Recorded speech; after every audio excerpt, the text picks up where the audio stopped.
Perkenalkan, nama saya Naifa Nanda Putri dengan NPM 203404516044. Di sini saya akan membuat video untuk memenuhi ujian tengah semester mata kuliah Managerial Skill in Hospitality Industry. Pada tatap muka 1 membahas tentang manajemen skill. Manajemen skill adalah praktik pemahaman, pengembangan, dan penyebaran orang-orang dan keterampilan yang mereka miliki. Ada beberapa keahlian manajemen skill yang diperlukan oleh setiap orang yang terlibat dalam organisasi, khususnya organisasi bisnis. Keahlian-keahlian tersebut meliputi yang pertama yaitu keahlian teknis, yang kedua keahlian berkomunikasi dan berinteraksi, yang ketiga keahlian konseptual, yang keempat keahlian dalam mengambil keputusan, yang kelima keahlian dalam mengelola waktu. Selanjutnya pengertian soft skill. Soft skill kemampuan ini lebih cenderung kepada keterampilan sosial, komunikasi, kecerdasan sosial, dan lain-lain.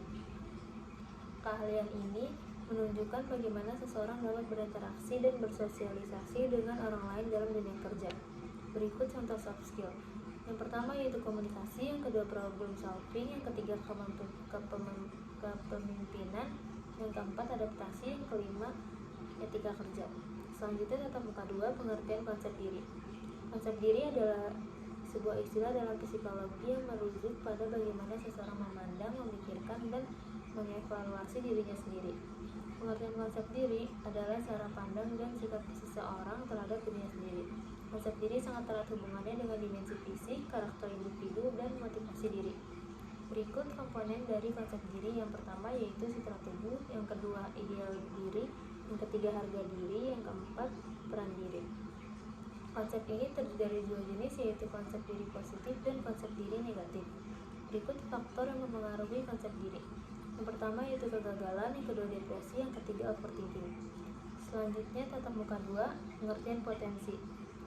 Potensi adalah kemampuan yang memiliki berbagai kemungkinan atau harapan untuk dikembangkan lebih lanjut, baik itu berupa kekuatan, daya, atau berupa kesanggupan yang didapatkan oleh masyarakat secara langsung ataupun melalui proses sosial dan interaksi sosial yang panjang.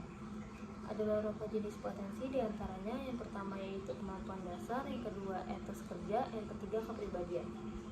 Manfaat pengembangan potensi adalah untuk mengembangkan nature secara tepat. Nature adalah kepribadian manusia yang terbentuk dari bawaan lahir atau bakat, sedangkan nature adalah kepribadian manusia yang berbentuk karena pengaruh lingkungan.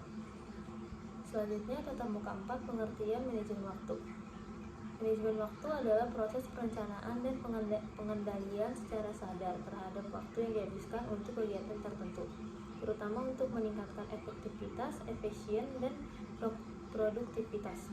Cara ini juga melibatkan tindakan penyeimbangan berbagai tuntutan terhadap seseorang yang berkaitan dengan pekerjaan, kehidupan sosial, keluarga, hobi, minat pribadi, dan komitmen dengan keterbatasan waktu. Adapun manfaat dalam manajemen waktu yang baik yaitu yang pertama, meningkatkan produktivitas efisien dalam pekerjaan.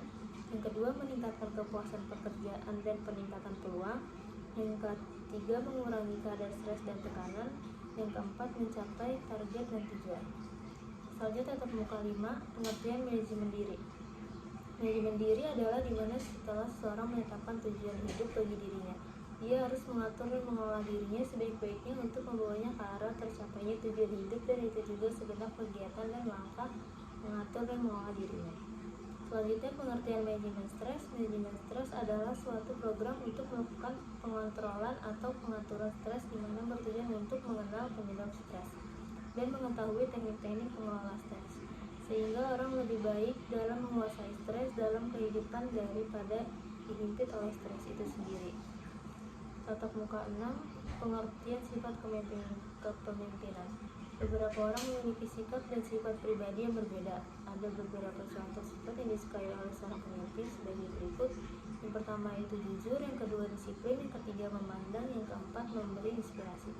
Tatap muka 7, pengertian negosiasi. Definisi negosiasi: bernegosiasi karena kita memiliki sesuatu untuk ditawarkan atau menginginkan sesuatu dengan persyaratan yang berbeda dengan pihak lain dan menginginkan hasil yang menguntungkan. Dua alasan utama kita bernegosiasi. Yang pertama yaitu untuk mengatasi masalah penting atau konflik dalam rangka bergerak maju. Yang kedua untuk membuat transaksi, solusi, prosedur, kesepakatan atau kerjasama yang saling menguntungkan antara dua pihak atau lebih. Profesional harus sama-sama mengetahui dan dipersiapkan, menghargai pengetahuan dan kepentingan pihak lain, serta dapat memberi win-win solution untuk tetap kompetitif.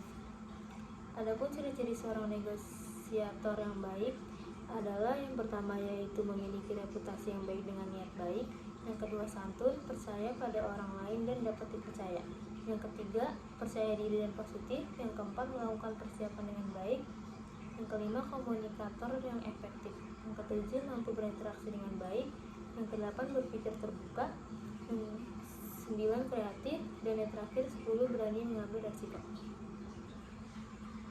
Sekian video dari saya untuk memenuhi ujian tengah semester mata kuliah Managerial Skill in Hospitality Industry.